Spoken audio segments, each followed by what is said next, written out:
नमस्कार दोस्तों, आपका हमारे YouTube चैनल प्राचीन ज्ञान वैदिक ज्ञान में आपका स्वागत है।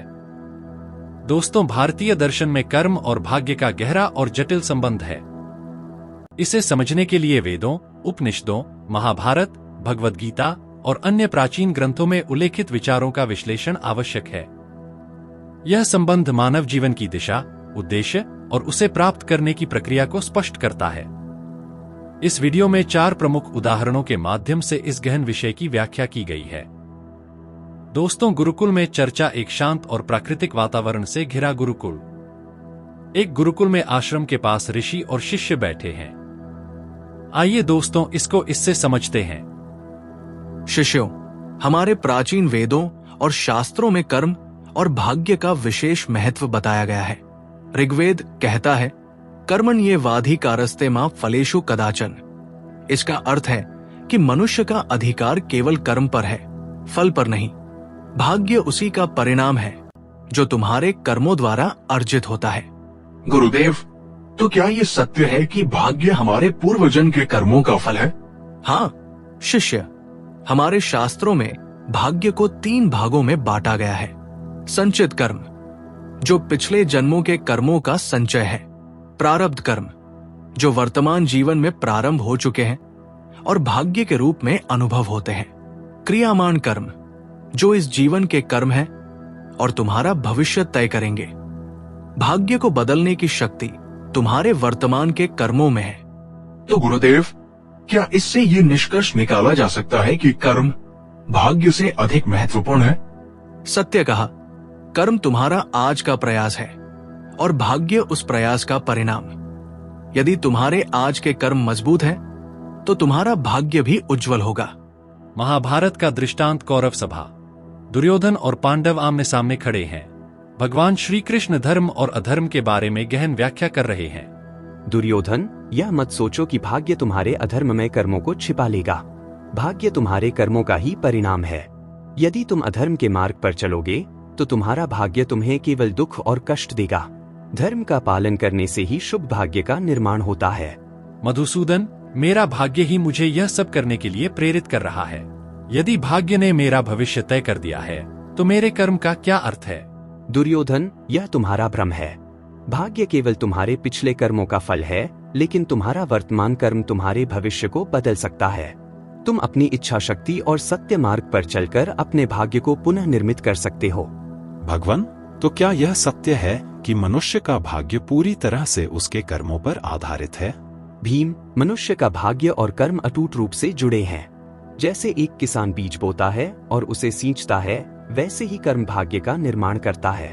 यदि बीज सही हैं और देखभाल अच्छी है, तो फसल भी उत्तम होगी।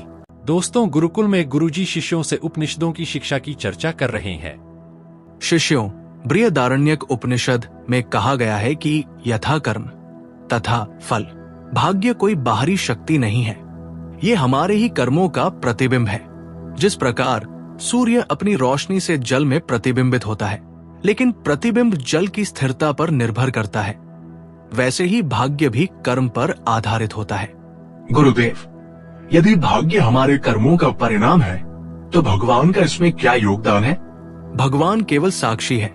वे कर्म और फल के इस चक्र का संचालन करते हैं, लेकिन कर्म का चयन तुम्हारा स्वतंत्र अधिकार है।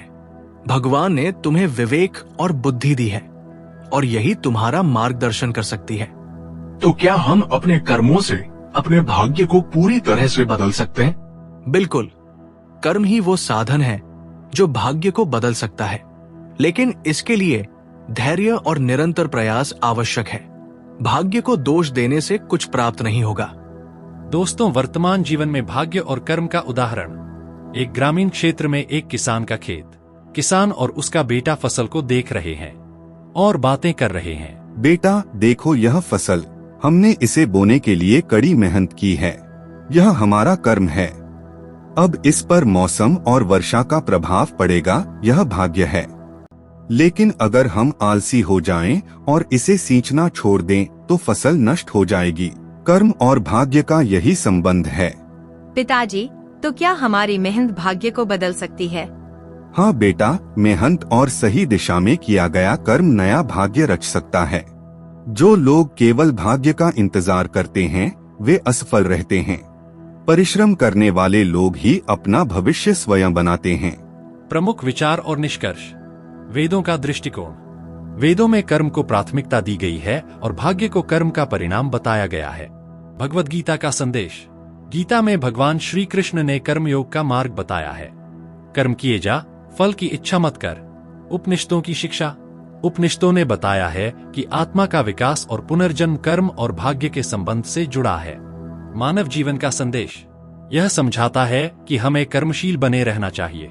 केवल भाग्य पर निर्भर रहना आलस्य है। कर्म और धर्म का महत्व। अब आइए कर्म के महत्व को समझते हैं। वेदों में एक कहानी आती है कि कैसे राजा हरिश्चंद्र ने अपने कर्मों से अपनी किस्मत बदली।